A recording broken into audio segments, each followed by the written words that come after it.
This story explores themes that some listeners may find unsettling. Listener discretion is advised. Imagine a sound, not the gentle hum of the deep ocean, the distant clicks of sperm whales, or the groan of shifting tectonic plates. Imagine something else entirely, something ancient, impossibly vast, and utterly alien, something that should not exist. Now imagine hearing it for the first time, echoing from a place so remote, so crushing, so utterly devoid of light and life, that its very existence defies everything you thought you knew about our planet. That's exactly what happened to Dr. Elias Vance, a man whose life was dedicated to listening. Elias wasn't your typical marine biologist. He was an acoustician, a sonic cartographer of the deep. His world was made of vibrations, frequencies, and the intricate, often beautiful symphony of the ocean. He could identify a blue whale's song from 1,000 miles away, pinpoint a submarine's location by the subtle shift in its propeller cavitation, or even tell you the precise depth of a hydrothermal vent just by the pitch of its thermal plume. For Elias, the ocean wasn't silent.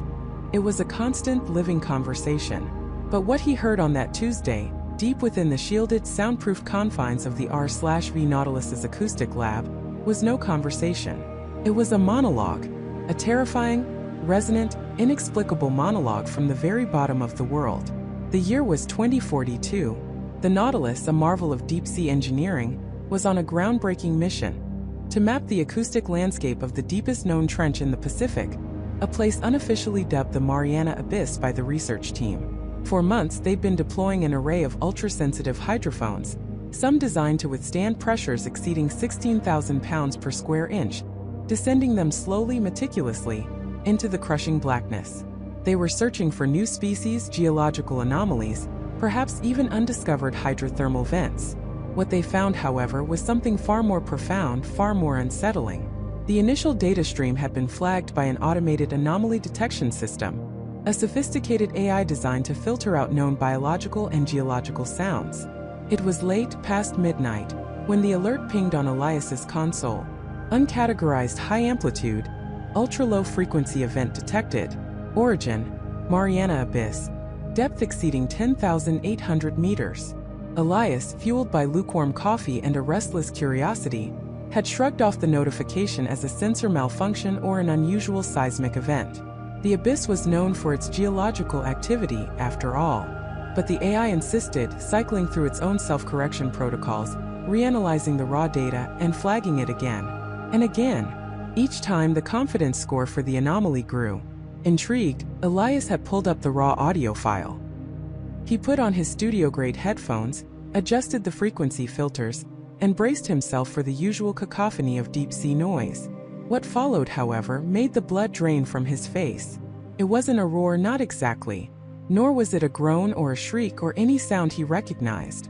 It was a pulse, a rhythmic, incredibly deep thrum that resonated not just through the hydrophones, but seemed to vibrate in his very bones. It was so low in frequency that he could feel it more than hear it, a pressure wave that bypassed his ears and went straight to his chest, making his heart stutter in an involuntary syncopation. And then within that pulse there was something else, a complex, layered pattern. It sounded structured, like a language, but not one any human or animal could produce. Imagine the sound of a mountain range slowly shifting, amplified 1,000,000 times, yet with an underlying intricate rhythm, almost like a massive ancient drumbeat. It was impossibly deep, impossibly slow, and utterly, chillingly deliberate. He spent the next hour replaying the segment, running it through every spectral analysis tool known to man. He adjusted the playback speed, isolated frequency bands, and applied noise reduction algorithms. Each pass only deepened the mystery. The sound wasn't random. It exhibited clear patterns, repetitions, and variations that hinted at intelligence. But what kind of intelligence could survive, let alone produce such a sound, in the most hostile environment on Earth? The pressure at that depth was enough to crush a submarine like a tin can. The temperature was near freezing. There was no light, no discernible food source for anything larger than a microbe. Elias called Dr. Lena Hansen, the expedition's lead oceanographer, rousing her from a deep sleep. Lena was a no-nonsense scientist, grounded in geological fact and empirical evidence. She was the one who usually brought Elias back to Earth when his acoustic theories veered into the fantastical. "Elias, it's 3 a.m. This better not be another singing rock theory, Lena grumbled, her voice thick with sleep as she entered the lab, rubbing her eyes. Lena, you need to hear this, Elias said, his voice tight with an urgency that immediately dispelled her grogginess. He gestured to the headphones. She sat down, frowning, and placed them over her ears. The moment the sound hit her, Lena's eyes snapped open. Her expression shifted from irritation to profound shock, then to an almost primal fear. Her hand instinctively went to her throat. She listened for a full minute, her face paling, before slowly pulling the headphones off. What is that?" she whispered, her voice barely audible. "That," Elias said, pointing to the spectral analysis on the screen, "is a recording from over 10,000 meters down, from the Mariana Abyss. And I have no idea." Lena stared at the undulating patterns on the screen, her mind racing through every known phenomenon. "It's not seismic. The frequency profile is all wrong. Too uniform, too rhythmic. And it's not biological. Nothing known could make a sound like that at that depth. The sheer power required." She trailed off, shaking her head in disbelief. "Exactly," Elias affirmed. "The energy output would be astronomical. And look at the duration. This wasn't a single event. It's a continuous stream, recorded over a period of 3 hours before the hydrophone array was retrieved. 3 hours. 3 hours of this impossibly deep, structured sound echoing from the deepest part of the ocean. The implication was staggering. This wasn't some random anomaly.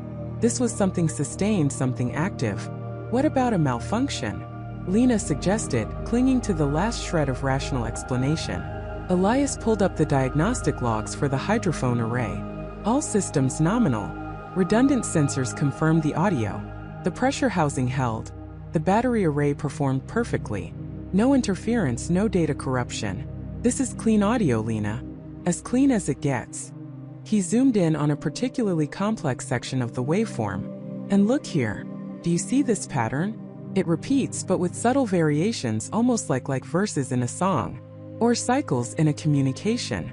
Lena leaned closer, her scientific curiosity battling with a growing sense of dread. A communication? From what? A supercolony of extremophile bacteria with advanced vocal cords. She managed a weak, humorless laugh. "I don't know, Lena, but it's not random. It's too complex, too consistent." Elias paused, his gaze fixed on the screen, a chilling thought forming in his mind. What if it's not from the abyss, but to it? What if something down there is not just making noise, but responding? The silence in the lab stretched, heavy and cold. The Nautilus, usually a symphony of mechanical hums and distant waves, felt suddenly still, as if holding its breath. Lena looked at Elias, her eyes wide with a dawning horror.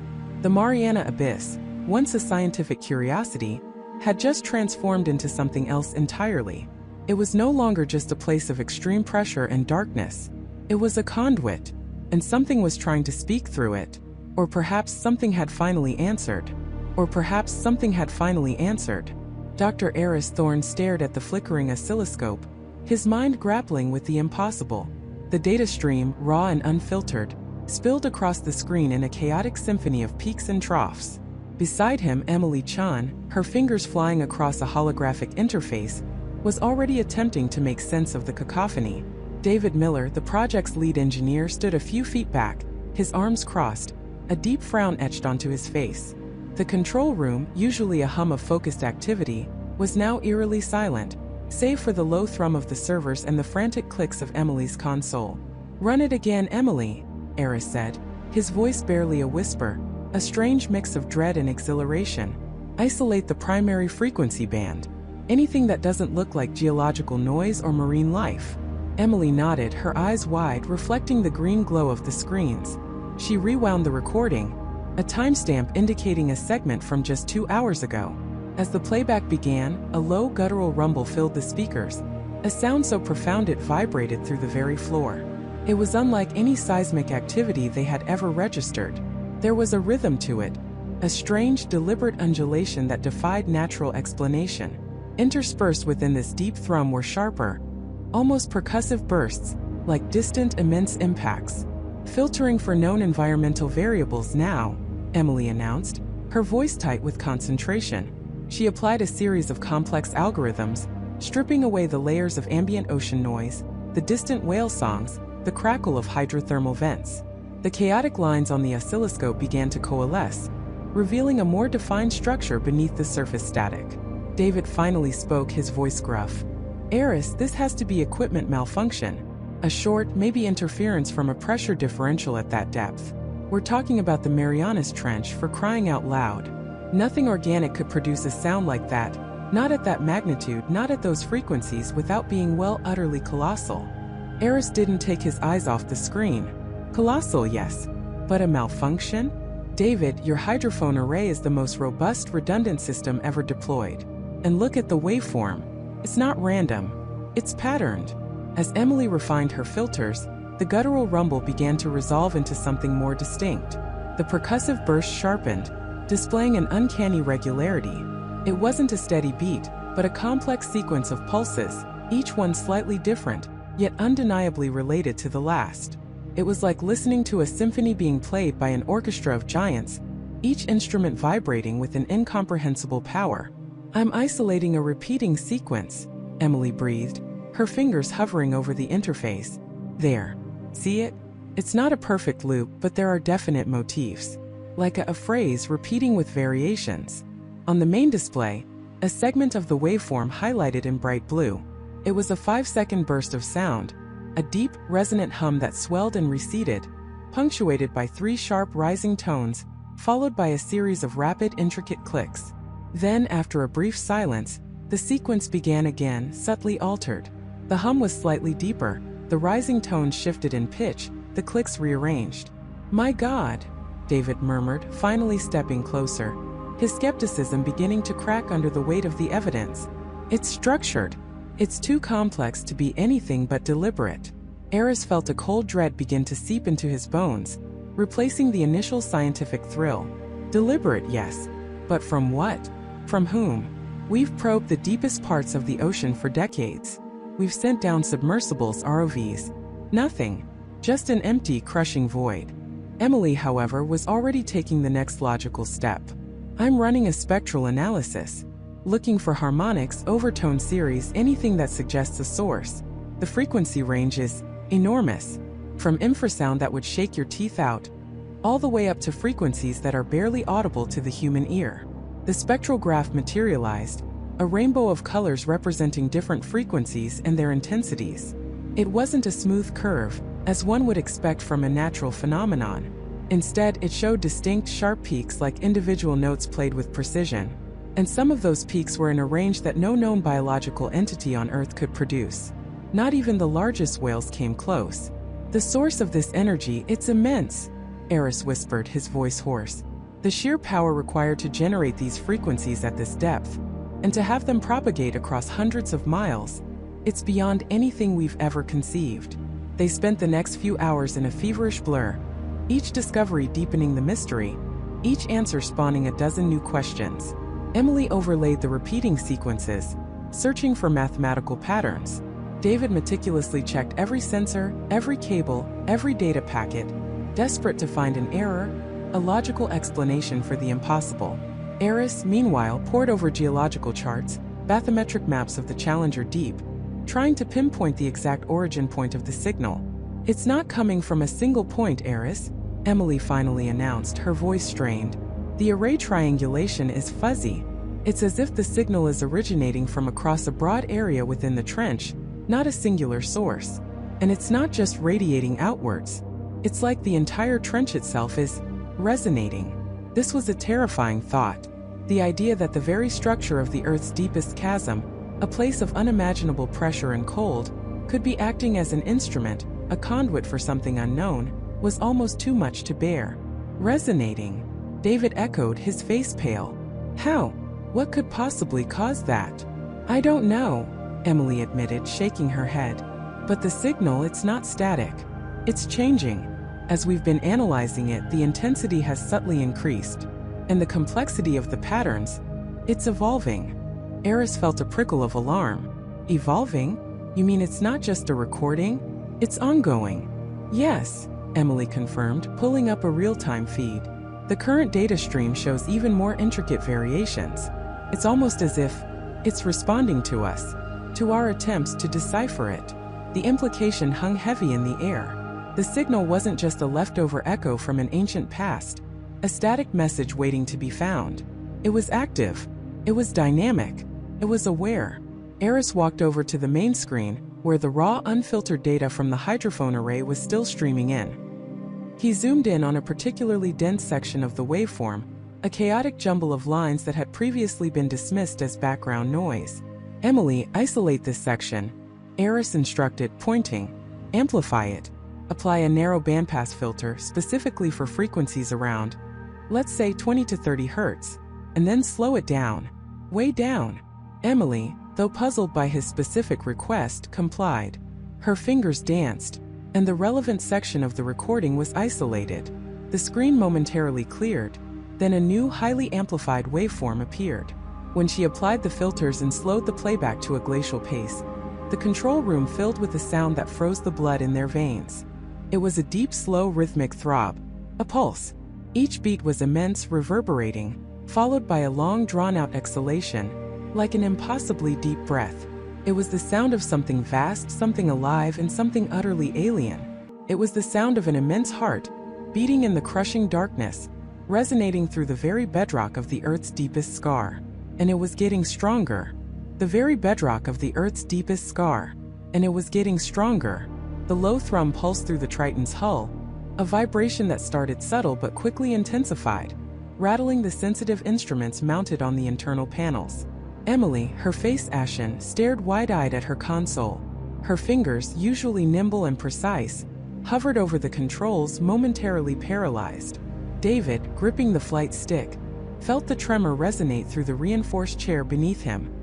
His gaze darted to the pressure gauges, then back to the sonar screen, a grim line forming on his lips.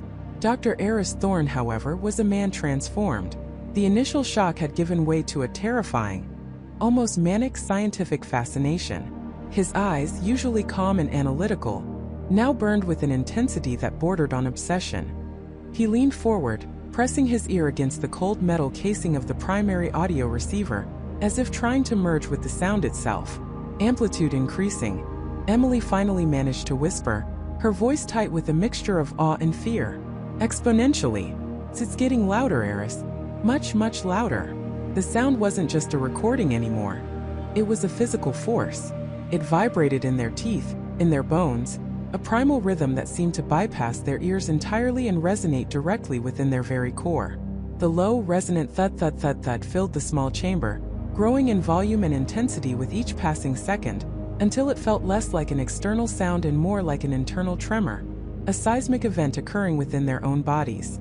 "David, report on structural integrity," Eris commanded, his voice surprisingly steady despite the profound disturbance. ¿Hay anomalías? "Pressure fluctuations." David swallowed hard. "Pressure is stable technically, but the internal sensors are reporting localized stress points on the hull. Nothing critical yet, but it's like the sub is being subjected to an external resonance frequency. A sympathetic vibration." He paused, his brow furrowed. "And the external temperature readings are fluctuating erratically, not consistent with geothermal activity. It's artificial." "Artificial?" Emily gasped, her head snapping up from her console. "You mean generated?" Eris ignored them, his focus entirely on the sound.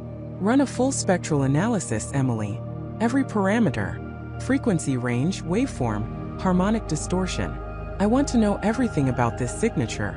Emily's fingers flew across her keyboard, her scientific training kicking in to override her fear. Data streamed across her screens. Chaotic, impossible data. "It's irregular, Eris. Not a perfect rhythm. There are subtle variations in the pulse, like a living thing. And the frequency range. It's unlike anything we've ever cataloged. It spans across known biological ranges, but also dips into infrasound and pushes into ultrasonic, all at once. And the power output, it's immense. Far beyond any known biological source on Earth. Or any geological one, for that matter." "It's not geological," Eris stated, his voice hushed, almost reverent. "No seismic event generates a rhythm like this. No hydrothermal vent pulses with such intent." The word hung in the air. Intent. It implied consciousness, purpose. It implied something that was not merely existing but acting. Eris, David interjected, his voice strained. My piloting systems are starting to glitch. Minor power fluctuations. The thrusters are responding sluggishly. It's like the energy signature of this thing is interfering with our electronics. A cold dread began to seep into Eris's scientific fervor. Interference with their systems? That was a serious threat. They were at the bottom of the world in the most hostile environment imaginable. Their survival depended entirely on the Triton's flawless operation. Can you compensate? Eris asked, tearing his gaze from the audio feed to look at David. For now, David replied, beads of sweat forming on his brow. But if it intensifies? He didn't finish the sentence, but the implication was clear. They could lose control. The thrum grew louder still. The entire submersible vibrated, a deep, resonant hum that seemed to shake them to their very bones. Loose equipment rattled against the walls. A small empty coffee mug slid across a table before Emily reached out to steady it. The source, it's still directly below us, Eris, Emily reported, her voice barely audible over the thrum. And it's moving. Slightly. Upward. Or we are being drawn downward. It's hard to tell. Eris's mind raced. Upward. Or downward.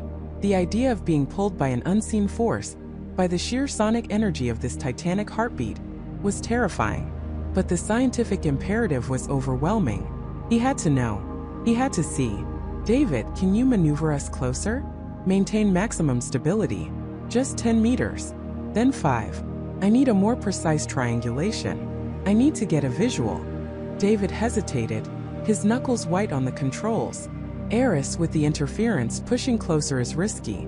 We don't know what this thing is. We don't know what it will do if we get too close. We know it's alive, Eris countered, his eyes gleaming.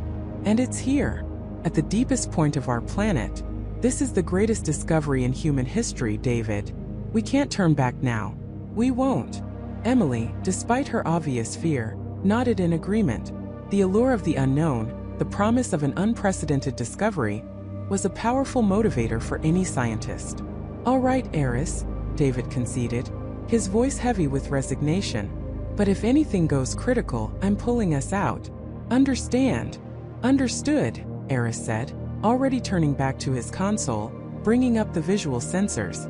Proceed. Slowly, agonizingly, David began to maneuver the Triton. The powerful thrusters fought against the growing interference, the submersible groaning under the strain. The deep rhythmic thud-thud-thud intensified further, becoming a physical assault. It felt like standing inside a colossal drum, each beat a hammer blow.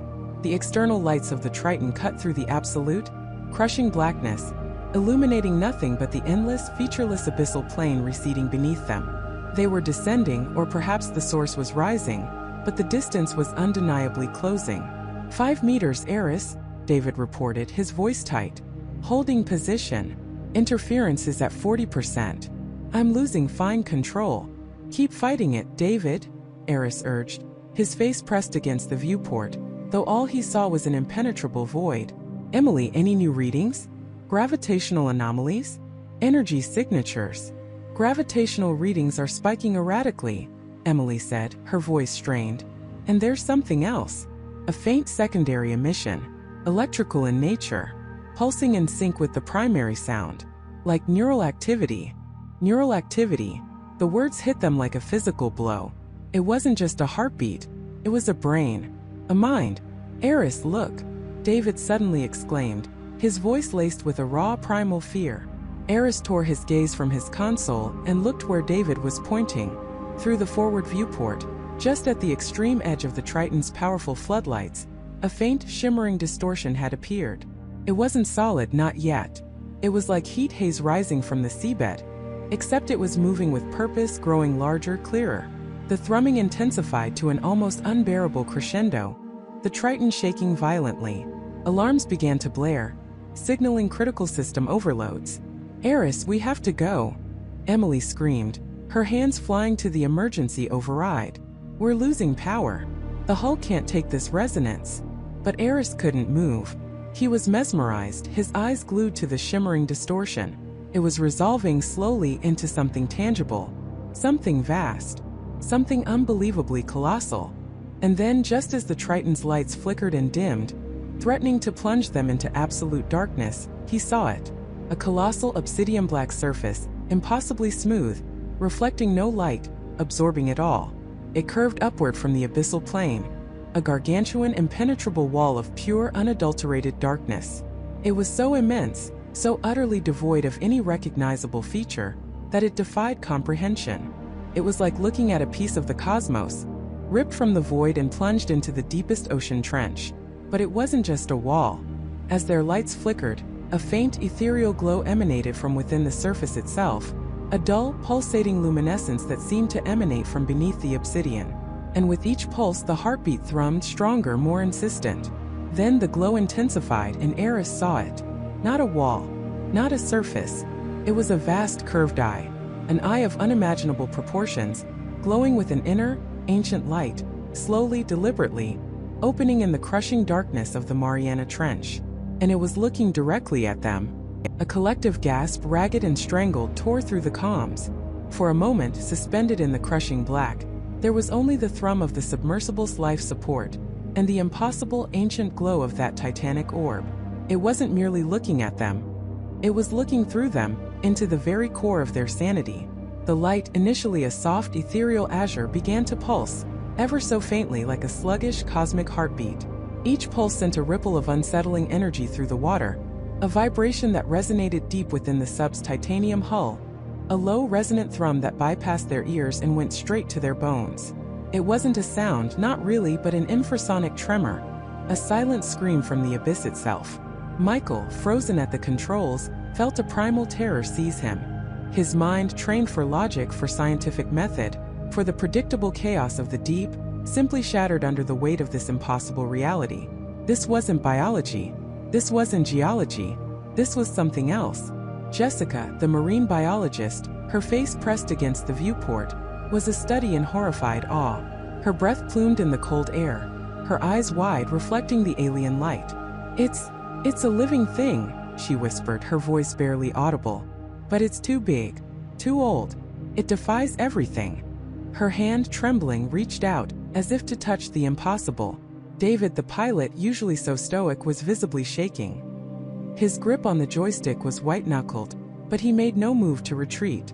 His gaze was fixed on the eye, caught in its hypnotic, terrifying glow. He muttered, "What is that? What in God's name is that?" Over and over, a desperate litany against the encroaching madness. Emily, the engineer, was the first to react with any semblance of practicality, though her voice was laced with a barely suppressed panic. "Michael, the pressure readings are spiking. And there's an energy signature off the charts emanating from it." Her fingers flew across her console, trying to make sense of the chaotic data flooding her screens. Alarms, previously silent, now began to chirp softly, warning of unprecedented external stress on the hull.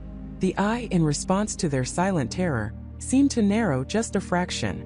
The pulsating light intensified, shifting from azure to a deeper, more profound sapphire, then to an almost violet hue at its edges. It was as if the very entity behind the eye was focusing, concentrating on them. "It's seeing us," Michael finally managed to rasp, his voice hoarse. "It knows we're here." The thought was more terrifying than the sight itself. An intelligence ancient beyond comprehension, observing them, tiny specks of life in its vast, lightless domain. Jessica, ever the scientist, despite the terror, began to describe what she was seeing, her words tumbling out in a rush. "The iris. It's not like any biological structure I've ever encountered. It's made of something crystalline yet organic. And the pupil.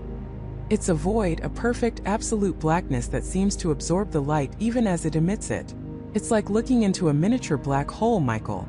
The infrasonic thrum intensified, vibrating through the submersible with a greater force. Loose equipment rattled. The lights inside the cabin flickered erratically, casting dancing shadows that made the monstrous eye outside seem to writhe and expand. "Michael, we need to move," Emily urged, her voice breaking. "The hull can't take this resonant frequency for long. It's like it's trying to shake us apart from the inside." But Michael couldn't move. He was mesmerized, terrified, and utterly overwhelmed. His mind raced, trying to find a parallel, a reference point for this impossible encounter. Was it a bioluminescent organism? A geological anomaly? No, the deliberate movement, the focused gaze, the intelligent shift in light. This was no natural phenomenon. This was a sentient being. A being that had existed in this crushing abyss for millennia, hidden from the surface world. "It's not just looking," Jessica whispered, her voice filled with a new dawning horror. "It's scanning. I'm seeing fluctuations in the electromagnetic field around us, Michael. Like it's trying to understand our composition, our technology. It's observing us with an intent we can't possibly grasp." The violet light around the pupil intensified, forming a faint shimmering halo. And then from the absolute blackness of the pupil itself, a tiny, almost imperceptible pinprick of white light appeared. It wasn't a reflection. It was an emission. A beam so fine it was almost invisible shot forth from the eye directly towards the submersible. "What was that?" David cried out, jolted from his stupor. "A pulse!" Emily screamed. "A focused energy pulse. It just hit our forward sensors." The submersible shuddered violently, not from the infrasonic thrum, but from a direct impact. The main screen displaying external camera feeds flickered, then briefly went to static, before returning with a distorted image. The forward sonar array, which had been mapping the trench floor, went completely dead. "Our sonar's down," Emily reported, her voice thick with panic. "And the external temperature gauge just spiked. It's like it's trying to read us, but with an energy signature we can't even register." Michael finally snapped out of his trance. "David, full reverse. Now, get us out of here." David, his hands still trembling, slammed the joystick into reverse. The sub's thrusters roared to life, a desperate, futile attempt to escape the impossible gaze. But as they began to slowly, agonizingly back away, the eye responded. The vast, curved surface of the eye didn't just track them. The entire structure began to shift. Immense, unseen musculature, or perhaps tectonic plates, groaned and rumbled, sending tremors through the water that dwarfed the previous infrasonic hum. The light from the eye flared, a blinding burst of violet white that momentarily overwhelmed their external cameras, painting the viewport in a terrifying, alien glow. And then from below the eye, from the abyssal darkness where the titanic creature's body must surely reside, another light emerged. Not a single eye, but a cluster of smaller, intensely bright bioluminescent points, arranged in a geometric pattern that defied natural explanation. They were like a constellation of alien stars, slowly, deliberately, rising from the inky blackness. "No," Jessica whispered, her voice cracking, her face pressed against the viewport, tears streaming down her cheeks. "It's not just an eye. It's part of something unimaginably vast. That cluster of lights, they're not random. They're moving in unison. They're articulating." The cluster of lights, each one a miniature sun in the profound darkness, began to coalesce to form a shape, a structure. It was still too far, too shrouded in the abyssal gloom to discern fully, but its scale was evident. It was enormous, dwarfing their submersible, dwarfing the eye itself. It was rising from the trench floor, an ancient, colossal entity awakening. The infrasonic thrum became a full-blown roar, shaking the sub violently. Alarms blared now, red lights flashing across every console. The hull groaned under the unprecedented stress, the titanium plates flexing ominously. Water began to seep in from a hairline fracture near the viewport, a thin, chilling trickle. "Hull integrity compromised," Emily shouted over the din, her voice raw with fear. "We're taking on water. Michael, we have to ascend. Immediately." But as Michael tried to override the controls, to initiate an emergency ascent, the unimaginable happened. The single colossal eye, which had been fixed on them, now began to dilate. The perfect black pupil expanded, consuming the violet halo, growing larger and larger until it seemed to swallow the entire viewport. And from within that expanding void, from the absolute nothingness of the pupil itself, a sound emerged. It wasn't a roar. It wasn't a shriek. It was a frequency, a tone, unlike anything any of them had ever heard. It was a complex, multi-layered resonance that vibrated not just through the sub, but through their very minds. It was a sound that seemed to rewrite the very laws of physics, a sound that spoke directly to the primal fear centers of their brains. And then, impossibly, from that sound, from that alien frequency, words began to coalesce.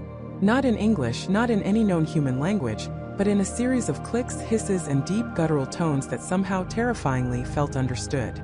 It was a communication, a message from the deep, ancient, and utterly alien. And the message, resonating directly into Michael's mind, was clear. Asterisk, you have been found. Asterisk. The words didn't just echo in Michael's mind. They pierced him, a cold spike of understanding driven straight into his core. He felt a sudden dizzying drop, as if the entire Odyssey had plunged hundreds of feet in an instant, though the depth gauges remained steady. His blood ran cold, fear coiling in his gut like a venomous serpent. He gasped, a choked sound that was lost in the sudden chaos erupting around him. The lights in the control room flickered wildly, strobing between blinding brilliance and oppressive shadow. Alarms blared, a cacophony of urgent, overlapping tones that seemed to scream danger. Consoles sparked, sending small, acrid plumes of smoke into the air, and the main screen, moments before displaying the serene, inky blackness of the abyssal plain, dissolved into a blizzard of static. The hum of the ship's engines deepened into a guttural growl, then faltered, leaving an unsettling, near-silent void, punctuated only by the dying wails of the alarms and the frantic shouts of his crew. What the hell was that? Emily shrieked, clutching the edge of her console as the ship juddered violently. A shower of sparks rained down from the overhead panel, narrowly missing her head. Jessica was already wrestling with her systems, fingers flying across a sparking diagnostic screen. Power fluctuations. Massive energy surge, source unknown. We're losing primary systems. Stabilizing, trying to stabilize. Her voice was tight with strain, a tremor of fear underneath her usual calm. David, ever the captain, was barking orders, his face grim. Damage report. Status of propulsion. Get us clear of whatever that was now. He was fighting with his own controls, the ship unresponsive, dead in the water in the most terrifying sense. But Michael couldn't move. He couldn't speak. The message, "You have been found," reverberated in the cavern of his skull, drowning out the alarms, the shouts, the very real threat of their malfunctioning vessel. It wasn't a threat, not explicitly, but it carried an ancient, predatory weight, a declaration of discovery by something unfathomably old and powerful. He felt utterly exposed, utterly insignificant, like a lone insect pinned under the gaze of a vast, indifferent predator. He finally managed to wrench his gaze from the dead main screen, turning slowly to face his crew. They were a blur of panicked motion, their faces etched with fear and confusion. None of them had heard it. None of them could have. It was meant for him. Or perhaps it was simply his mind that was uniquely receptive, uniquely vulnerable, to whatever ancient alien consciousness had just made contact. "Michael, are you with us?" David's voice cut through the fog of his terror, sharp with urgency. "What did you see? What happened?" Michael swallowed, his throat suddenly dry. His voice, when it came, was a raw whisper. I heard something." Emily, wiping a streak of soot from her forehead, looked at him, her brow furrowed. "Heard what? The alarms? The power surge?" "No, not that." He shook his head, struggling to articulate the inarticulable. "A voice. In my head." He immediately regretted the words. They sounded insane, delusional. Jessica paused, her fingers frozen over her keyboard, and exchanged a quick, worried glance with Emily. David, however, just stared at him, his expression unreadable. "A voice? Michael, we just had a critical systems failure. Are you injured?" "No, I'm not injured," Michael snapped, a sudden surge of adrenaline overriding his initial paralysis. It was from the recording. From it. It spoke. Silence descended, heavier than the ocean above them. The last of the alarms sputtered out, leaving only the sporadic crackle of failing electronics and the rhythmic thrumming of the emergency power converter struggling to keep the lights on. Emily slowly straightened up, her scientific curiosity warring with her obvious concern for Michael's sanity. "Michael," she said, her voice carefully modulated, "are you saying that the organism or whatever it is communicated with you telepathically?" He flinched. "I don't know what I'm saying. I just know what I felt, what I heard. It said, you have been found." The words hung in the air, a chilling pronouncement. David's eyes widened, a flicker of genuine fear finally crossing his stoic face. Jessica just stared, her mouth slightly agape. "Replay the last 5 minutes of the audio," David ordered, his voice low, almost a whisper. "Isolate Michael's comms if possible." Jessica nodded, her hands now moving with a renewed, desperate focus. The ship's internal communication system, miraculously, was still functional. She navigated through the logs, her screen flickering. The familiar, deep resonant hum of the initial anomaly filled the control room once more. But this time it was different. As the recording played, Michael felt a fresh wave of dread wash over him. He listened intently, his heart pounding in his ears. The complex patterns, the guttural tones, the almost musical pulses, they were all there. But now, overlaid or perhaps revealed, was something else. A subtle, almost subliminal layer of sound, a resonance that seemed to vibrate directly in the bone, bypassing the ear. He could almost feel the meaning of the sounds, the intent behind them. It was like listening to a language he didn't consciously understand, yet somehow his mind was parsing it, extracting its core message. He closed his eyes, concentrating. The sound swelled, filling the room, filling his head. He could sense the shift in the crew's demeanor.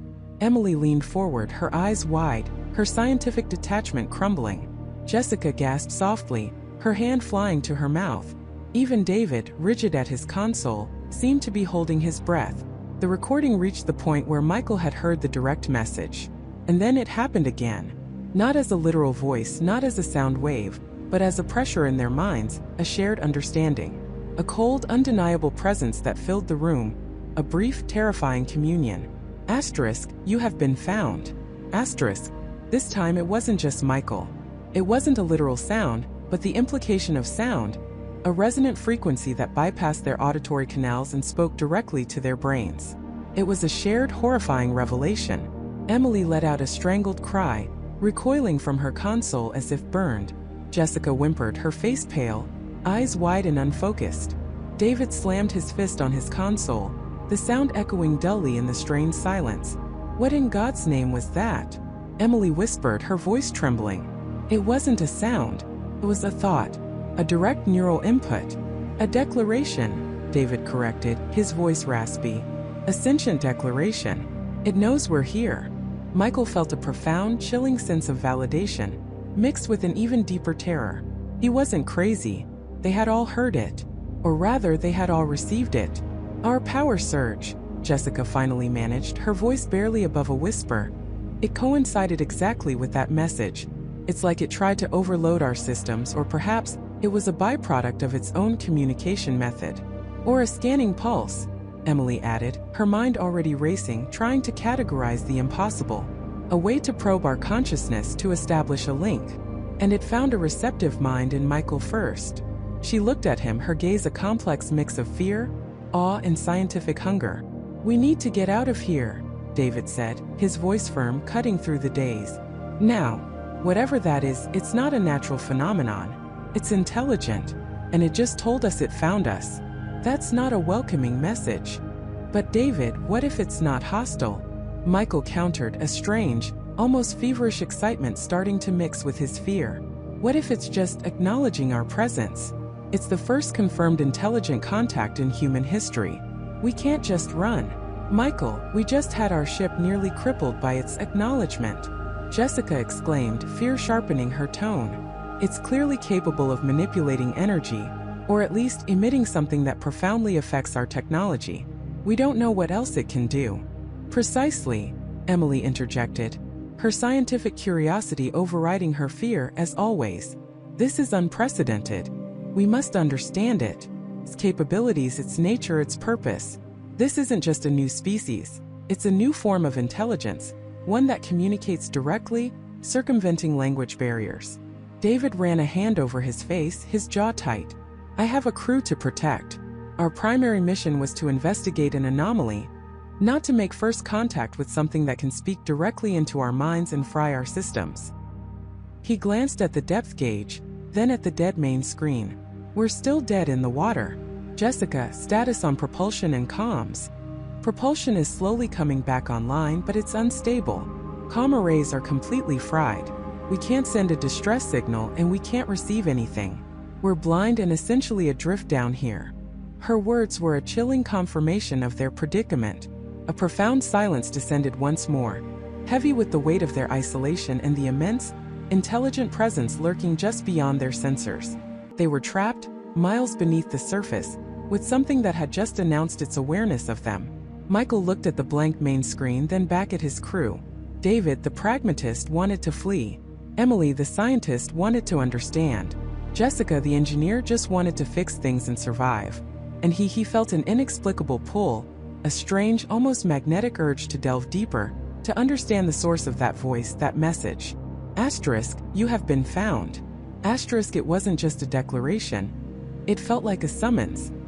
He knew with a certainty that chilled him to the bone that they couldn't just leave. Not now. The encounter had irrevocably changed them, changed everything. The deep wasn't just a physical space anymore. It was a threshold, a gateway. Suddenly, a faint rhythmic pulse began to emanate from the ocean floor. A barely perceptible vibration that resonated through the hull of the Odyssey.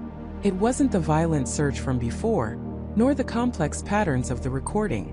This was simpler, more insistent. A steady low thrum like a heartbeat, and it was coming from below them, getting closer. The steady low thrum like a monstrous heartbeat reverberated not just through the metal shell of the Odyssey, but deep within Eris Thorne's own chest. It wasn't just audible. It was a physical pressure, a subtle vibration that hummed through the deck plates, up his feet, and into his bones. It felt ancient, immense, and utterly alien. Captain Roberts, usually a rock of composure, turned from the main viewport, his face etched with a new kind of concern Eris had never seen. Sonar report. His voice was clipped sharp. Sarah Chan, the young, brilliant sonar technician, was already hunched over her console, fingers flying across the holographic displays. Captain, I'm getting multiple returns. Very low frequency, extremely powerful. And they're coalescing. Below us. Moving fast. Coalescing. Eris murmured, leaning closer to Sarah's screen. The blips on the sonar were indeed merging, forming a single vast, indistinct mass that dwarfed any known marine life. It was like watching a ghost materialize on the digital grid. It's not a single object, Dr. Thorne, Sarah replied, her voice strained. It's almost like a swarm, but acting as one synchronous entity. Or maybe one colossal organism with many moving parts. The sheer size. Captain, it's larger than the Odyssey. Much, much larger. A cold dread began to coil in Eris's stomach. The thrum grew louder, more insistent, transforming from a distant pulse to a resonant boom that made the very air in the control room vibrate. Loose papers on consoles fluttered. The low hum of the ship system seemed to be battling against this encroaching external rhythm. Can you identify it, Sarah? Asked Michael, the lead engineer, his hand hovering over a series of diagnostic panels, his brow furrowed with worry. Sarah shook her head, her eyes wide. No known signatures. Nothing in the database remotely matches this. Organic, I think. The acoustic properties suggest a massive biological structure, but the scale, the uniformity of the returns, it defies all conventional understanding of biology at this depth. Organic, Eris repeated, a shiver running down his spine. The bizarre, complex recording they had chased across the ocean suddenly seemed to make a terrifying kind of sense. If something of this magnitude existed, its vocalizations would surely be unlike anything else. External cameras, full power. Captain Roberts commanded, his voice now a low growl. Floodlights on maximum. I want to see what's out there. The main viewport, which had offered only an inky blackness punctuated by the occasional bioluminescent flicker, flared to life with the powerful beams of the Odyssey's floodlights. The abyssal darkness, however, was so profound that even these industrial-strength lights struggled to penetrate more than a few hundred feet. First, there was nothing, just the endless light-absorbing void. But the thrumming continued, growing louder, more oppressive. It now felt less like a heartbeat and more like the grinding of tectonic plates, deep beneath the earth. The entire Odyssey began to vibrate violently, the hull groaning under the strain. Alarms, low and insistent, started to chime from various systems. We're experiencing extreme resonance, Captain. Michael shouted over the din, structural integrity holding, but internal systems are being affected. Power fluctuations. Suddenly, a massive shadow, impossibly vast, began to resolve itself at the very edge of the floodlight's reach, below them.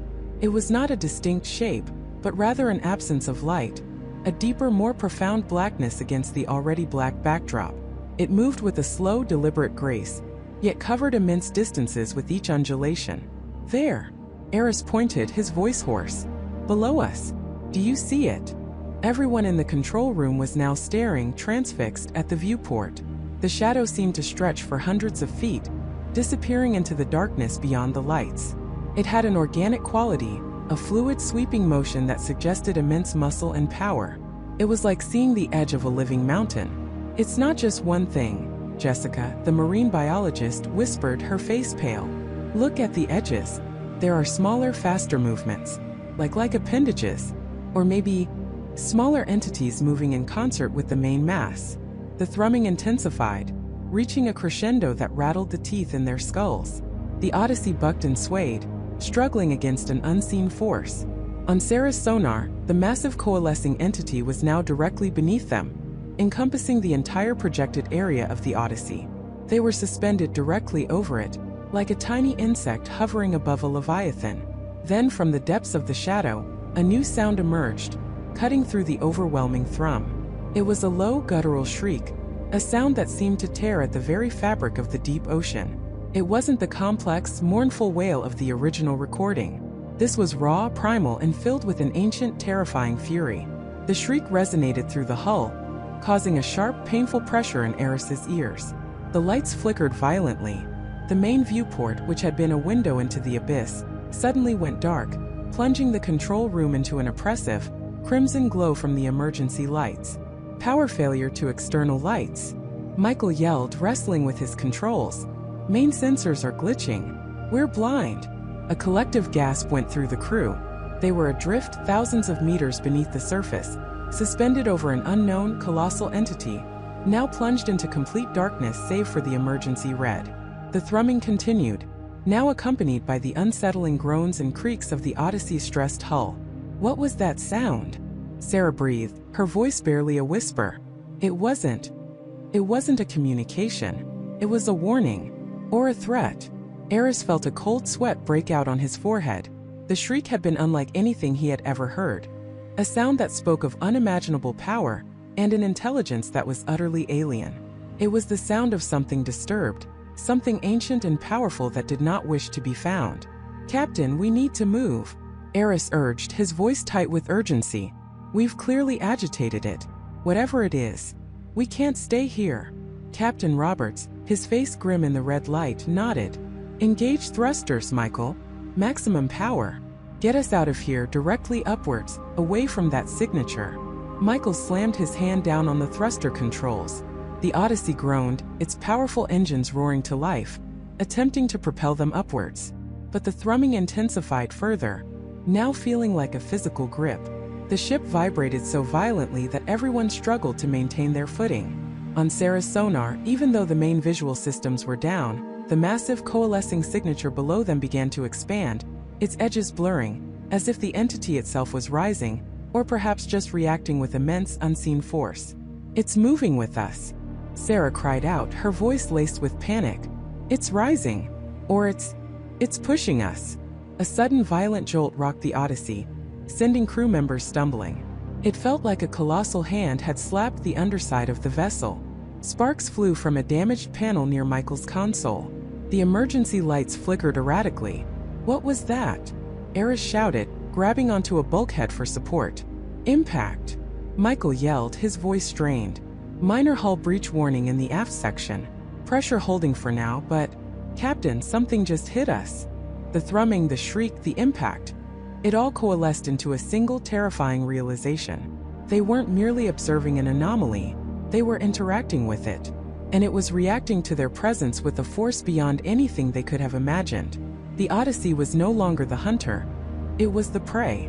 And whatever lurked beneath them, in the crushing darkness, was now actively pushing back.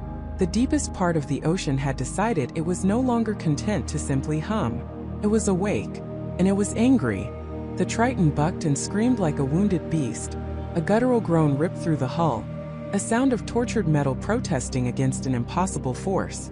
Lights flickered violently, plunging the control room into momentary, terrifying darkness before snapping back on, casting stark, dancing shadows across the faces of the crew. Alarms shrieked, a cacophony of red warnings flashing across every console. Michael, thrown against his seat restraints, fought for control, his hands instinctively gripping the joystick. "Status report," he roared over the din, his voice strained. The entire vessel vibrated, not just from internal systems, but from an external crushing pressure that seemed to squeeze the very air from their lungs. David, chief engineer, was already wrestling with his console, fingers flying across holographic displays. Hull integrity holding, but we just took a massive energy spike. Propulsion is offline, Michael. We're losing depth control. We're dropping. His voice, usually calm and steady, was laced with the raw edge of panic. The Triton, once a beacon of human ingenuity against the abyss, was now a fragile tin can, being tossed about by an invisible hand. The pressure outside intensified, a palpable weight that threatened to implode them. It wasn't just the natural pressure of the deep anymore. It was an active, malevolent force. Jessica, strapped into her science station, stared wide-eyed at her sonar screen. The familiar, rhythmic hum they had chased for so long had transformed. It was no longer a gentle pulse. It was a violent, erratic throb, like a giant heart beating in a frenzy. And it was getting closer. It's not just pushing us, Michael. It's like a sonic shockwave. Focused energy. It's trying to tear us apart with sound. Emily, usually calm and composed at the comm station, was pale, her knuckles white as she clung to her armrests. I'm getting impossible readings, Captain. The pressure sensors are spiking beyond anything charted. And there's something else. A resonance frequency that's interfering with everything. It's like it's trying to shake the sub to pieces from the inside out. She pointed a trembling finger at a rapidly fluctuating gauge. The original recording, the one from the abyss. The frequency matches. It's the same signature. Michael's blood ran cold. The recording, the low resonant hum they'd been chasing. It wasn't just a sound. It was the signature of this very force. And now it wasn't just playing, it was acting. David, can you get us any power to the thrusters? We need to stabilize now, Michael commanded, trying to cut through the rising hysteria. I'm trying, Michael, but the primary conduits are fried. I'm rerouting to auxiliary, but it's going to take time, and we're dropping too fast. David grunted, wrestling with the sparking panel. Sparks flew as he jammed a bypass switch, the smell of ozone filling the air. We're losing depth by the minute. We're at 11,500 meters and falling. The implications were terrifying. They were already in the deepest part of the ocean. Falling further meant entering a realm where no human, no machine was designed to survive. Suddenly, a new horrifying sound joined the symphony of alarms and groaning metal. It was a high-pitched, almost metallic screech echoing through the hull. It wasn't from their systems, it was coming from outside. It was the sound of something immense scraping against their titanium shell. What was that? Emily shrieked, her eyes wide with terror. Jessica frantically adjusted her sonar. Her face drained of color. It's surrounding us. It's not just one thing. There are multiple contacts, like a swarm but massive. And they're not just surrounding us. They're gripping us. The Triton shuddered violently again, a sickening lurch that sent loose equipment clattering. It felt less like being buffeted by waves and more like being held in a giant unseen fist. The lights flickered again, this time staying off for a terrifying beat before returning to a dim, emergency glow. Auxiliary power is online, Michael, but it's barely enough to fight the current, let alone whatever that is. David yelled, wiping sweat from his brow. We're still dropping, just slower now. But the external pressure, it's off the charts. Michael peered at his main display, the depth gauge steadily ticking downwards. 11,600 meters. 11,650. Their descent had slowed, but it hadn't stopped. They were being pulled inexorably deeper into the abyss. Jessica, can you identify these contacts? What are we dealing with? Michael demanded, his voice betraying a hint of desperation. Jessica's fingers flew across her touchscreen, zooming and filtering the sonar data. They're incredibly dense, Michael. Not solid like rock, but structured. And they're emitting that same resonant frequency. It's like they're extensions of the original source. And they're moving with intent. They're not just reacting to us. They're directing us. Directing us where? Emily whispered, her voice barely audible. As if in answer, a new, even lower frequency began to resonate through the sub. A deep, primal thrum that vibrated in their bones. It was the same hum from the original recording, but amplified 1,000-fold, now accompanied by a faint rhythmic clunk clunk clunk, like immense gears turning deep within the earth itself. That sound, that new one. It's coming from below us, Jessica said, her voice filled with a chilling awe. It's the source, the original source of the hum, and we're being pulled directly towards it. The sub groaned again, the metallic screech from outside intensifying. They were no longer just falling, they were being actively, deliberately dragged. The Triton shuddered, the hull creaking under the strain, protesting against the crushing grip of whatever had seized them. Michael stared at the depth gauge. 11,700 meters. They were past the deepest known point of the ocean. They were in uncharted territory, a realm of unimaginable pressure and absolute darkness. And something down there, something impossibly vast and ancient, was pulling them in. We need to fight this, Michael. We can't let it take us deeper, David yelled, frantically trying to coax more power from the auxiliary systems. I know, David, but what are we fighting? Michael's eyes scanned the control room, looking for an answer, a solution, anything. Then Emily let out a sharp gasp, pointing a shaky finger at a small auxiliary screen on her console. It was a low-light, external camera feed, usually only useful for close-up inspections. But now, through the swirling particulate in the water, distorted by the immense pressure and the interference, a faint, impossible shape was visible. It was colossal, ghostly, not organic in any way they understood.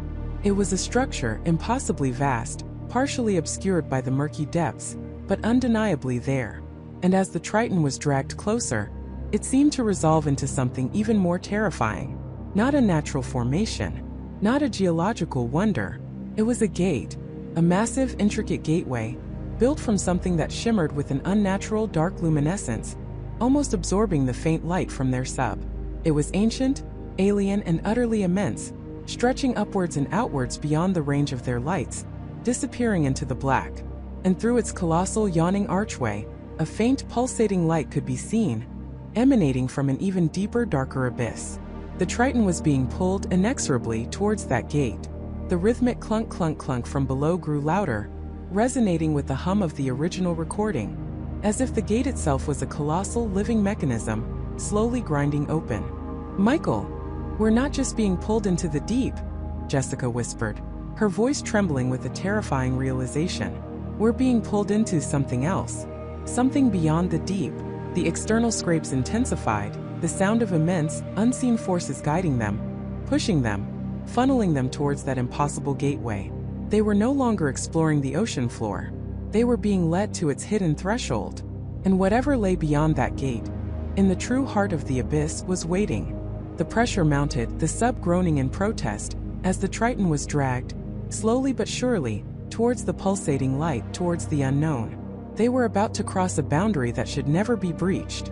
The deepest part of the ocean wasn't just awake and angry. It was opening its doors. The Triton shuddered, a groan of tortured metal echoing through its hull as the immense unseen force intensified. Every alarm blared, a cacophony of digital screams warning of pressure breaches, structural integrity failure, and energy fluctuations that defied all known physics. Captain Miller, his face a mask of grim determination, wrestled with the controls, but they were useless. The sub wasn't responding to his commands. It was merely an unwilling passenger, caught in an inescapable current, a cosmic tractor beam pulling them deeper into the heart of the anomaly. Michael clung to his console, his knuckles white, eyes wide with a terror that transcended fear of death. Pressure readings are off the charts, Captain. We're exceeding design limits by an impossible factor. And the energy signature, it's spiking exponentially. Jessica, usually unflappable, was staring at the main viewport, her jaw slack. The pulsating light, once a distant beacon, now enveloped them entirely, a swirling vortex of electric blue and violet that pressed against the thick, reinforced glass. It wasn't just light. It felt physical, a tangible presence that hummed with a low, resonant frequency that vibrated through their very bones. Eleanor, despite the chaos, felt a strange, almost morbid fascination. This was it. The boundary. The impossible. She pressed her hand against the cool glass, trying to discern the nature of the swirling energy. It wasn't water, not anymore. Or if it was water imbued with something else, something ancient and powerful. The sub lurched violently, a final agonizing shriek of metal, and then silence. The alarms died one by one, not because they were deactivated, but because their systems were overloaded, overwhelmed. The pulsating light outside the viewport solidified, then blurred, then stretched into elongated streaks of color, like stars streaking past a ship at warp speed. It was a tunnel, a gateway, and they were being flung through it. Then, just as abruptly as it began, the sensation of being dragged ceased. The light outside softened, diffused. The Triton drifted, weightless, in an environment that was utterly alien. What just happened? Michael whispered, his voice hoarse. Eleanor pushed herself away from the viewport, her gaze sweeping the main screen. The external cameras were back online, displaying a vista that stole the breath from their lungs. They were no longer in the crushing darkness of the abyssal plain. They were in an immense, cavernous space, so vast that its boundaries were lost in the distant, shimmering haze. But it wasn't a natural cavern. The walls, if they were walls, were geometric, impossibly smooth, and glowed with a soft, internal luminescence that painted the entire chamber in shades of ethereal blue and silver. It was like being inside a colossal living crystal. The water around them was different too. It wasn't murky or dark. It was perfectly clear, yet it seemed to have a viscous quality, refracting light in shimmering prisms.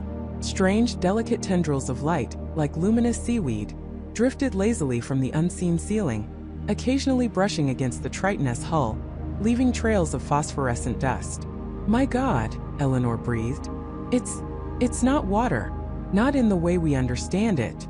It's a medium, a contained environment." "Contained by what?" Jessica asked, her voice barely a whisper. "And where are we?" Captain Miller, regaining his composure, checked his instruments. "Pressure is stable somehow. External temperature is impossible. -50°C, yet our internal systems aren't freezing. And no external current. We're just floating." He ran a hand over his face. "Navigation systems are completely dead. No GPS, no sonar, no depth readings. It's like we've dropped off the map of reality." As their eyes adjusted, the true scale of their surroundings began to reveal itself. In the distance, rising from the unseen floor of this colossal chamber, were structures. They weren't geological formations. These were colossal, intricate constructs, architectural marvels unlike anything human hands could conceive. They were dark, obsidian-like monoliths, etched with glowing lines that pulsed with the same low, resonant hum they had felt earlier. They were impossibly tall, piercing the luminous haze above, their surfaces reflecting the ambient light in a bewildering array of angles.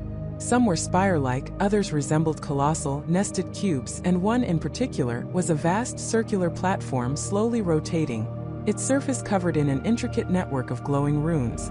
"These aren't natural," Eleanor stated, her voice filled with awe and a dawning dread. "These are built. Intelligent design. But who or what built them?" Michael stammered, his gaze transfixed by the rotating platform. "And how could something like this exist at the deepest part of the ocean?" Then the hum intensified. It wasn't just a vibration anymore.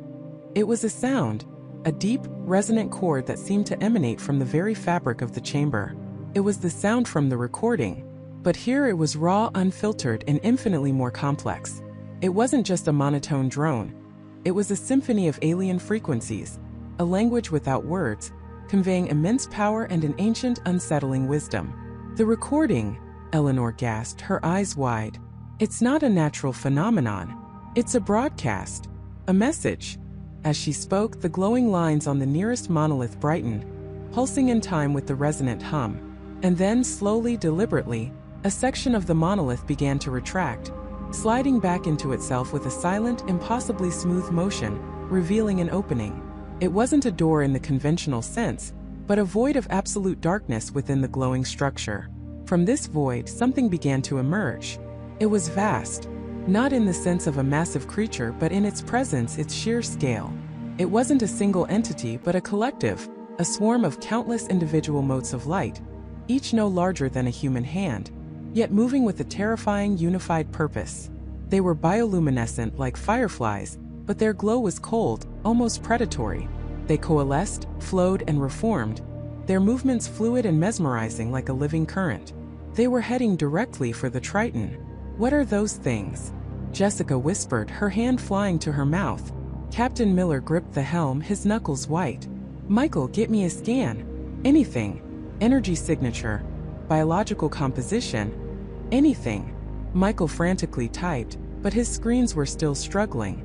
Readings are chaotic, Captain.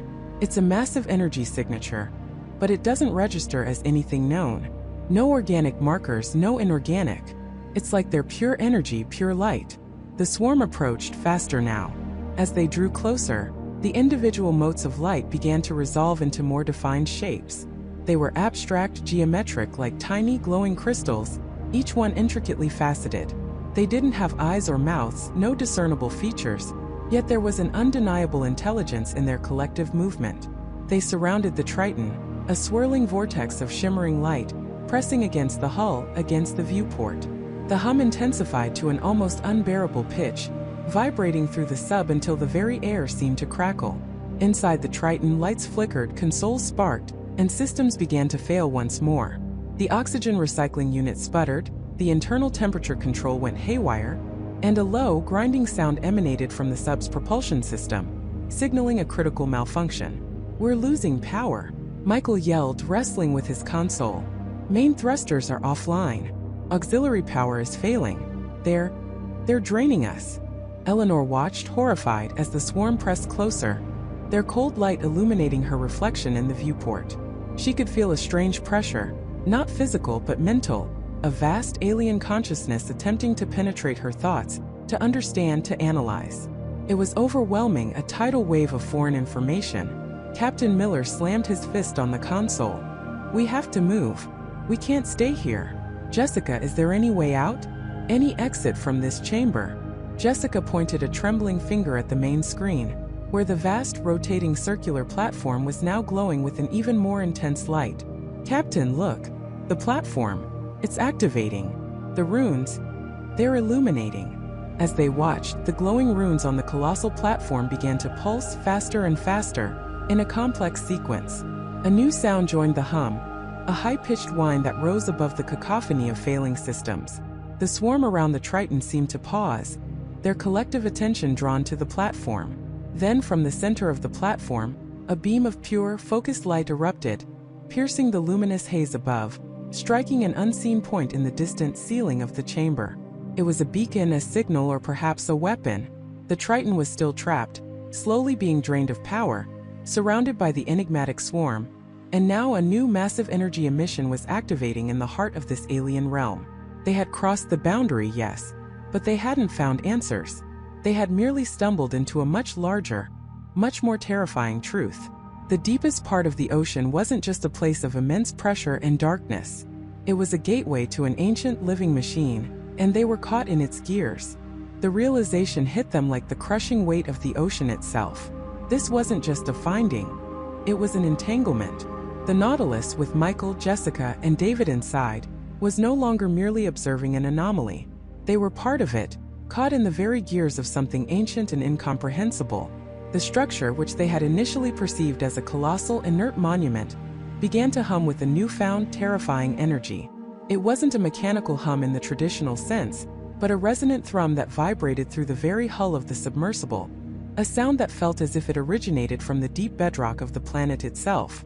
The bioluminescent patterns, previously static and mesmerizing, now pulsed with an erratic, aggressive rhythm, like the agitated nerve endings of some colossal organism. "What is happening?" Jessica's voice was a whisper, a stark contrast to the growing cacophony around them. Her eyes, wide with a mixture of terror and scientific awe, darted across the main view screen. The crystalline tendrils that snaked across the colossal structure began to retract and extend, not randomly, but with a deliberate, almost predatory rhythm. They were like the feelers of some gigantic, blind creature, sensing its surroundings, sensing them.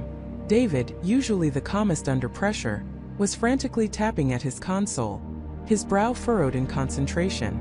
"Our power readings are spiking, then dipping, then spiking again. It's drawing energy from us or interfering with our systems. Worse, the external pressure sensors are going crazy. It's not just the static pressure of the depth anymore. There's a fluctuating force, like something is breathing out there." Michael gripped the controls, his knuckles white. Breathing? What could possibly be breathing down here that could affect the pressure field around a deep-sea submersible? He tried to maneuver the Nautilus away, but the sub felt sluggish, unresponsive.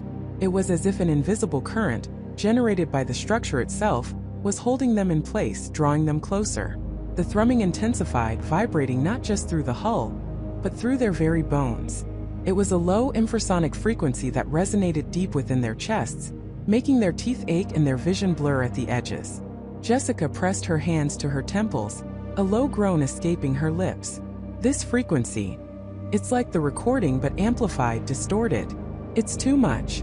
David's fingers flew across his keyboard. I'm trying to analyze the new sonic signature. It's complex. It's not just one sound. It's layers upon layers, like a symphony of impossible frequencies. And it's changing. It's morphing. It's almost as if it's responding to us. On the main screen, a new phenomenon began to manifest. From the very heart of the colossal structure, where the crystalline formations seemed to converge, a faint, ethereal glow emerged.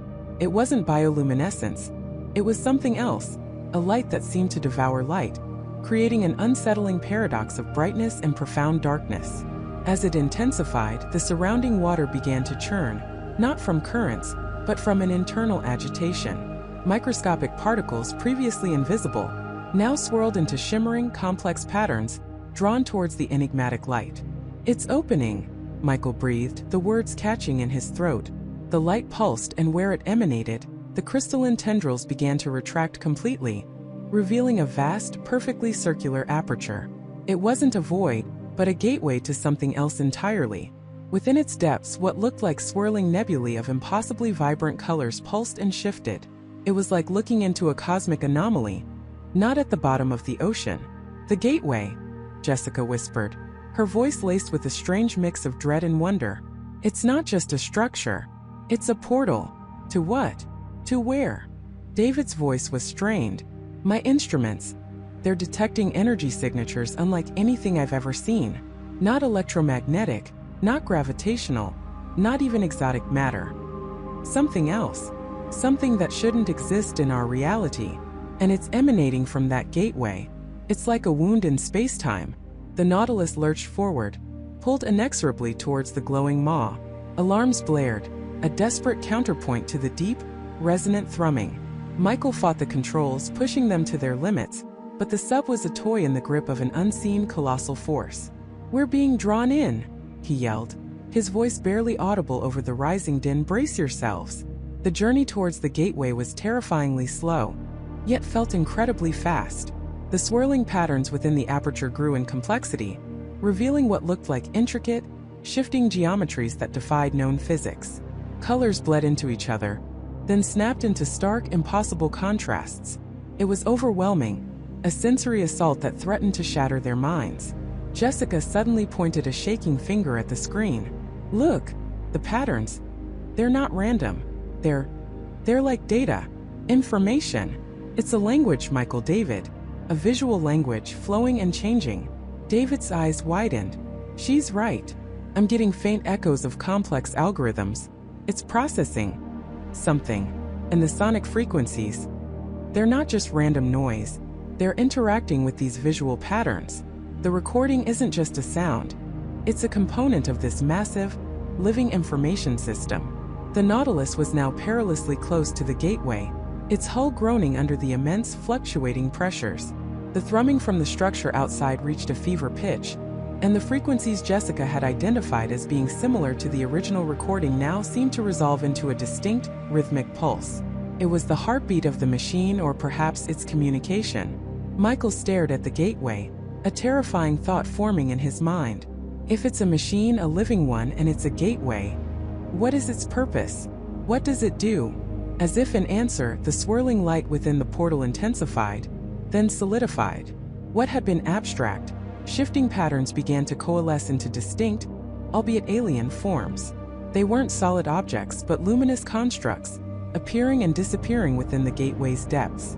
They were too fast, too complex to fully comprehend, yet they conveyed a sense of immense purpose, of ancient, unhurried movement. Then one of the constructs, larger and more defined than the others, seemed to stabilize for a fleeting moment. It was a perfect, intricate geometric shape, pulsating with its own internal light. But what truly sent a chill down their spines was not its alien beauty, but the sound that accompanied its momentary manifestation. It was the precise, unmistakable frequency of the original recording, The deep, resonant hum they had first heard months ago, amplified 1,000-fold, now emanating directly from the gateway. "That's it," Michael breathed, a cold sweat breaking out on his forehead. "That's the source. The recording. It's not a message from something. It's a sound of something. The sound of this gateway, this machine activating. Or perhaps the sound of something passing through." Just as the thought crystallized, the luminous construct within the gateway began to expand, not physically, but energetically. It pulsed outward, sending a shockwave of pure, raw energy that slammed into the Nautilus. The sub bucked violently, throwing them against their harnesses. Lights flickered, consoles sparked, and the main view screen went momentarily black, plunging them into terrifying darkness. When the emergency lights flickered back on, bathing the cockpit in a dim red glow, a new horrifying realization dawned. The Nautilus was no longer being pulled towards the gateway. It was being pushed back. But not by the ocean currents. By something else. Something emerging from the gateway. Through the still active external cameras, now displaying a heavily distorted image on a secondary monitor, they saw it. A shadowy form, impossibly vast, began to resolve itself from the swirling chaos within the gateway. It wasn't one of the luminous constructs. It was solid. It was massive. And it was moving. The thrumming shifted again, becoming a deep guttural growl that resonated with primeval power. The gateway, which had been drawing them in, was now birthing something out. And the Nautilus, caught in the turbulent waters of its emergence, was directly in its path. They had found the source of the recording, the ancient living machine and its gateway. But they had also stumbled upon its true purpose, to open and to release. And whatever was emerging from the deepest part of the ocean, into their world was immense, silent, and utterly alien. Immense, silent, and utterly alien. The deepest parts of the ocean, once a realm of crushing pressure and eternal night, now seemed to ripple with an impossible void, a tear in the very fabric of their understanding. On the main monitor, the shimmering gateway, once a contained spectacle of energy, began to distort, not outward but inward. It was as if the water itself was being swallowed by something unseen, something drawing it into an inversion of reality, creating a localized pocket of non-existence that defied every known law of physics. Then came the sound, not from the speakers, but through the very hull of the submersible. A low, resonant hum that vibrated through bone and teeth, a frequency so profound it felt less like hearing and more like an internal tremor. It started subtly, a deep thrumming beneath the roar of the habitat's life support, then rapidly escalated, building into a pervasive, bone-jarring vibration that shook the entire observation chamber. Lights flickered violently, plunging them into near darkness before sputtering back to life, revealing the terror etched on every face. Loose equipment rattled, securing clamps strained, and the metallic groans of the habitat intensified, sounding like a dying beast. Michael gripped the console, his knuckles white, his breath ragged. "What is that? What is it doing?" His voice was a strained whisper, competing with the internal thrum that now filled every corner of the habitat, a sound that seemed to emanate from the very water outside. Jessica, her eyes wide with a mixture of horror and a strange academic fascination, pointed to the energy readings, which were spiking erratically. It's not expanding into our space, Michael. It's creating its own space. A pocket of non-existence, pushing out the physical laws we understand, leaving a vacuum where pressure and light should be." Her voice was tight with disbelief. David, usually the picture of calm under pressure, was frantically typing, his fingers flying across the holographic interface, trying to make sense of the chaotic, incomprehensible data flooding his screens. The pressure sensors, they're flatlining. Not zero, but unreadable. As if the concept of pressure no longer applies in that immediate vicinity. And seismic activity, off the charts, but it's not tectonic. It's localized, centered directly on the gateway, like a planet being born or dying right outside our viewport. The display showed a red, pulsating blob where the gateway once was, utterly devoid of any coherent data. Emily, clutching her tablet, her face pale and glistening with sweat, looked up, her voice barely audible over the escalating vibrations. The recording, the signal, it's changing. The rhythmic pulse, it's elongating, slowing down, like a heartbeat preparing for a final massive beat. It feels resonant with whatever is happening out there. Outside, through the reinforced viewport, the impossible began to manifest. It wasn't a creature with limbs or eyes in any recognizable form. It was a mass, a colossal obsidian-like presence that seemed to absorb all light around it, creating a deeper, more profound darkness within the already lightless abyss. It didn't emerge from the gateway in a conventional sense. Rather, the gateway itself seemed to unfold around it, revealing more and more of its terrifying scale. It was less like something entering a room, and more like a room being unzipped to reveal something that was always impossibly there, hidden just beyond perception. And it was vast. Unfathomably vast. Its edges stretched beyond the range of their most powerful floodlights, a silent, cosmic mountain range made of pure, light-devouring material.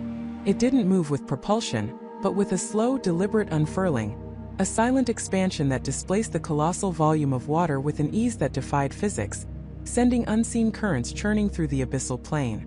The habitat groaned, the metal structure protesting under a sudden, inexplicable strain, its very foundations groaning in protest. Alarms previously muted now blared an urgent, piercing scream, a shrill counterpoint to the deep, pervasive hum. "We have to shut it down," Michael yelled, his voice finally breaking through the terror and the cacophony. "David, can you reverse the polarity? Cut the power? Anything. We need to close that gateway now." David shook his head, his eyes glued to his console, his hands still moving frantically but without effect. "I'm trying, Michael, but the machine, it's not responding. It's like it's fused with whatever this thing is. The energy readings are off the charts, but it's not drawing power anymore. It's generating it. It's completely self-sustaining, self-contained. The gateway isn't just a portal. It's part of it, a part of its very being." He pointed at a schematic, which now depicted the entire ancient device as an extension of the colossal entity, its intricate patterns now pulsing with the same erratic energy. Jessica stared at the colossal entity, her breath catching in her throat, her mind racing to connect the incomprehensible with the fragments of their discovery. The symbols, the patterns from the recording, they're etched onto its surface, faintly, like ancient glyphs on a mountain face, but they're shifting, subtly changing. It's not just a creature, Michael. It's a living architecture, a construct, a language made manifest. The low hum intensified, now accompanied by a subtle grinding sound that seemed to come from everywhere and nowhere, a sound of immense geological forces at work. The entire deep-sea habitat vibrated violently, the floor beneath their feet trembling. Cracks spiderwebbed across one of the smaller auxiliary viewports, sending a chilling shiver of fear through everyone. A small trickle of water, cold and dark, began to seep through, hissing against the heated air. Emily, her voice trembling, pointed at her tablet, her fingers hovering over the screen. "The pulse, the original recording, it's almost gone. Just one more long, drawn-out beat. Then silence. It's like the last breath of something ancient." As she spoke, the colossal entity outside began to emit a faint internal glow, a sickly green light that pulsed from within its obsidian mass. It wasn't illuminating its surroundings. It was as if the light itself was being born from within it, a deep-sea aurora borealis of cosmic horror, casting eerie, shifting shadows across the deep. And with each pulse of this internal light, the grinding sound outside grew louder, more insistent, like titanic gears slowly turning, shifting impossible weights, as if the very ocean floor was being reorganized. Michael knew with a chilling certainty that settled deep in his bones that this was not a creature to be studied or contained. It was an event, a fundamental shift, a primal force unleashed. And they were caught at its epicenter, tiny, insignificant witnesses. "We need to evacuate. Now," he ordered, his voice laced with desperate urgency, overriding the blaring alarms. "David, prepare the escape pod. Jessica, Emily, get to the safety chamber, seal the bulkhead." David, however, was frozen, staring at a new horrifying display on his main screen. His hands, which had been flying across the console, now hung limp. "Michael, look." He gestured with a shaking hand, his eyes wide with a terror that surpassed anything they had experienced so far. "The recording, the signal we've been chasing all this time. It's not just a signal, it's a transmission. And it's not just playing, it's broadcasting outward, into the ocean, into the world. It's being amplified by the entity itself." The green internal light of the colossal entity pulsed faster, its rhythm now mimicking a frantic, accelerating heartbeat. The grinding sound outside reached a deafening crescendo, a sound that threatened to tear the habitat apart, and the entire structure shuddered violently, throwing them off their feet. The main viewport, a marvel of engineering designed to withstand unimaginable pressures, began to show tiny, almost imperceptible stress fractures, spiderwebbing outwards from its center. A small, chilling pop echoed through the chamber as one of the hairline cracks deepened. Jessica scrambled back to her console, her mind racing, trying to process this new, terrifying information. Broadcasting what? A message? A warning? A command? Emily, tears streaming down her face, pointed at her tablet, which was now displaying a complex, rapidly changing waveform, far more intricate than the original rhythm. It's not a language. Not like anything we've ever seen. It's a blueprint. Or a command sequence. It's instructing something. Or waking something. It's not just a signal to be received, it's a key. Michael felt a cold dread deeper than any ocean trench, a wave of understanding that washed over him with sickening clarity. The entity hadn't just emerged, it was communicating. And whatever it was communicating with, whatever it was waking, was now receiving its instructions. The recording wasn't just a discovery, it was an activation sequence, specifically designed to trigger a far wider event. Suddenly, the internal green light of the entity flared, a blinding emerald supernova in the abyssal dark, momentarily stunning them. The grinding sound outside ceased abruptly, replaced by an unnerving, absolute silence, a vacuum of sound that was even more terrifying than the cacophony. The rhythmic pulse of the original recording, which Emily had been tracking, flatlined. The gateway, the shimmering anomaly that had started it all, collapsed in on itself with an implosion that sent no shockwave, made no sound, but simply vanished, leaving only the vast silent entity in its place. The colossal obsidian entity remained still and silent, a monument of alien terror. Its internal light now faded to a dull, almost imperceptible ember. But it was no longer pulsing with light. It was just there, a vast silent sentinel now fully manifest.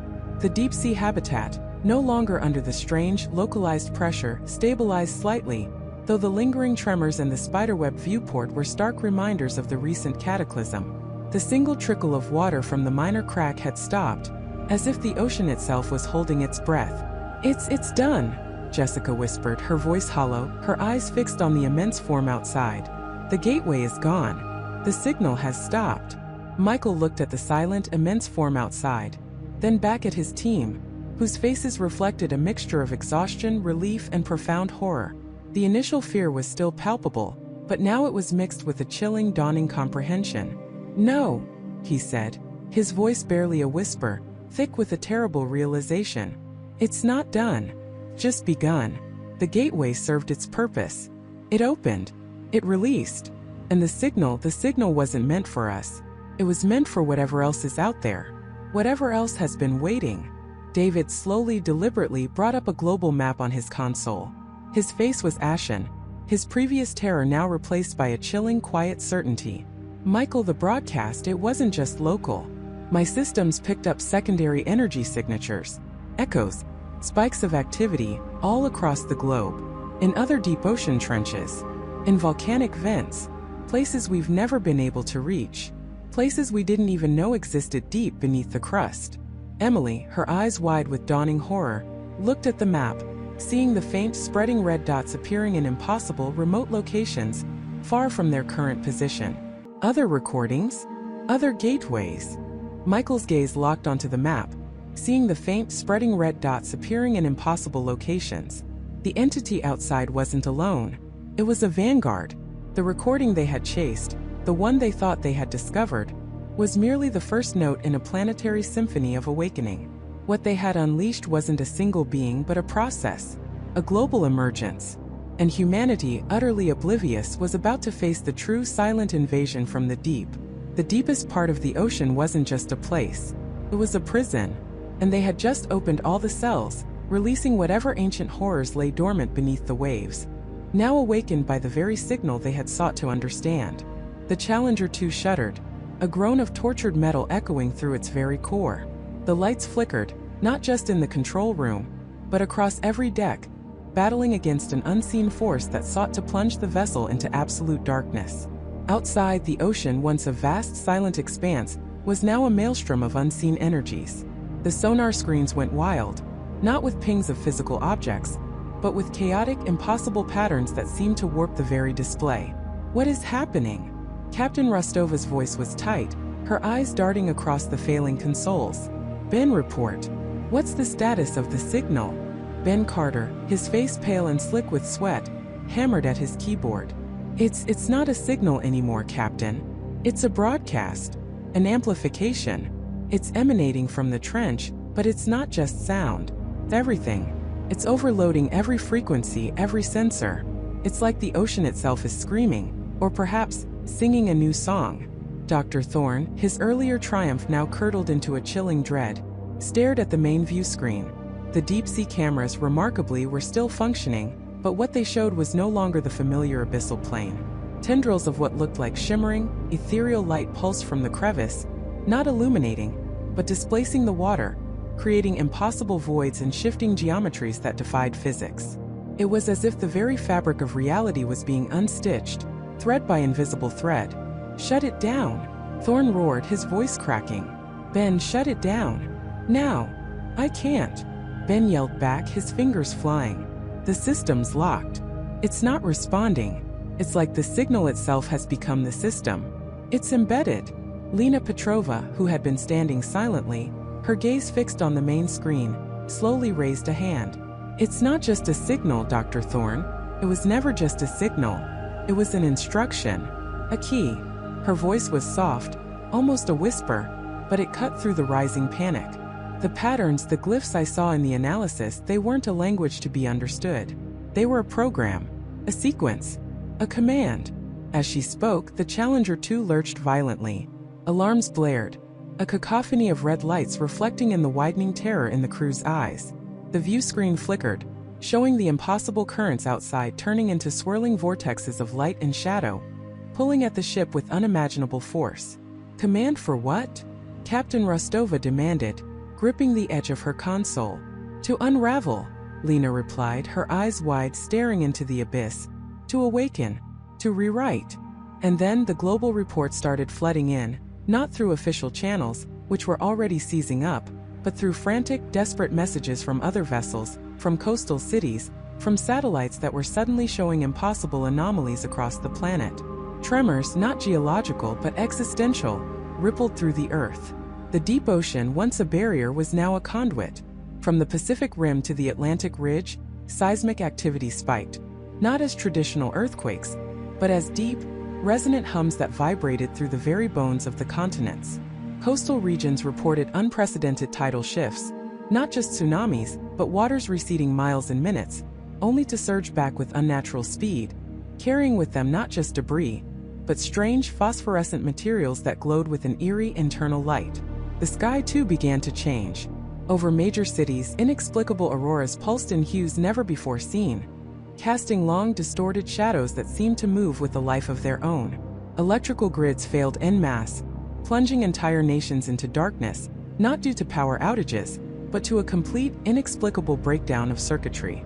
Satellites blinked offline one by one, their stable orbits becoming erratic, their signals dissolving into static. But the most terrifying changes were not physical. They were psychological. Reports, fragmented and hysterical, began to surface. Mass hallucinations, collective delusions, waves of profound despair, and unprovoked aggression sweeping through populations. People reported seeing impossible geometries in the corner of their eyes, hearing whispers from empty rooms, feeling an ancient, pervasive presence settling over the world. The horrors weren't just emerging from the deep. They were seeping into the collective consciousness, twisting perception, unraveling sanity. On the Challenger 2, the situation was dire. The ship was listing heavily, its hull groaning under pressures for which it was never designed. Water began to breach in critical sections, not as a steady stream, but as pulsing phosphorescent tendrils that seemed to breathe. "We have to get out of here," Captain Rostova shouted, her voice strained. "Emergency ascent. All hands prepare for evacuation." "There's nowhere to go, Captain," Ben said, his voice flat, staring at a monitor that showed the entire ocean floor around them now a swirling vortex of impossible light. "The signal, it's not just local. It's everywhere now. It's like the entire ocean has woken up." Thorne, his face etched with a horror far deeper than any physical threat, staggered towards Lena. "What have we done, Lena? What have we truly unleashed?" Lena turned to him, her eyes holding a terrible, calm understanding. The prison, Dr. Thorne, wasn't just to contain something. It was to protect us from something. Or perhaps to protect it from us. The signal wasn't a call for help from a trapped entity. It was a release mechanism. A slow, intricate unlocking, built into the very fabric of the planet, waiting for the precise moment, the precise frequency to be activated. She pointed to the view screen, where the shimmering tendrils from the trench were now coalescing, forming vast, amorphous structures that pulsed with an internal malevolent light. They weren't creatures in any biological sense. They were concepts made manifest, geometries of terror, living algorithms of chaos. They were the ideas that humanity had been shielded from, the fundamental truths of a universe far stranger and more terrifying than anyone had ever dared to imagine. "What you heard, Dr. Thorne," Lena continued, her voice rising above the ship's death throes, "wasn't a cry for help. It was a countdown. And now the new world has begun." The ship groaned again, a final metallic shriek. The lights died completely, plunging them into absolute darkness, save for the eerie, shifting glow from the view screen, which still showed the impossible horrors outside. The pressure mounted, crushing the vessel, twisting its once proud structure into a tortured wreck. Captain Rostova's last coherent order was lost in the roar of imploding metal and rushing water. Ben Carter let out a strangled cry as his console sparked and died. Dr. Thorne stood frozen, his mind overwhelmed by the cosmic horror he had so eagerly sought to uncover, his life's work culminating in humanity's undoing. Lena Petrova, in those final crushing seconds, did not scream.